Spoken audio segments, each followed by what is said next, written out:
Kannan police station अंतर्गत वाकीटाकी tower area WCL पुराणा गोंडेगाव road परिसरातून 4 आरोपी 3 चाकी ऑटोमध्ये लोखंडी पाईप चोरून नेताना मिळून पोलिसांनी 4 आरोपींना ताब्यात घेऊन त्यांच्या जवळून 96,000 रुपयांचा मुद्देमाल जप्त करून गुन्हा दाखल केला आहे। ओमप्रकाश रामचंद्र पाल वय 55 वर्ष राहणार टेकाडी यांना सूरजलाल भारत रच्छोरे वय 36 वर्ष यांनी फोनद्वारे माहिती दिली की वाकीटाकी टॉवर एरिया WCL पुराणा गोंडेगाव रोड येथे काही इसम चोरी करीत आहेत। अशा माहितीवरून ओमप्रकाश पाल यांनी स्टाफसह घटनास्थळी पोहोचून आरोपींना ताब्यात घेऊन घटनेची पोलिसांना माहिती दिली। कन्नन पोलिसांनी घटनास्थळी पोहोचून आरोपींना विचारणा केली असता चोरी करून नेत असल्याचे कबूल केल्याने पोलिसांनी पंचनामा करून आरोपी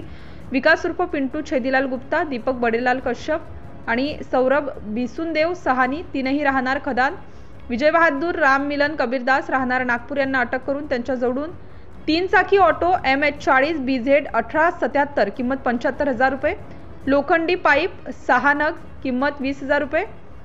वजन काटा किंमत 1,000 रुपये असा एकूण 96,000 रुपयांचा मुद्देमाल जप्त करून ओमप्रकाश पाल यांच्या तक्रारीवरून आरोपी विरुद्ध गुन्हा दाखल करून पुढील तपास पोलीस निरीक्षक उमेश पाटील यांच्या मार्गदर्शनात सहाय्यक फौजदार भोजराज तांदुळकर हे करीत आहेत। सिटी इंडिया न्यूज करिता सौरभ कुंभलकर, कन्हान।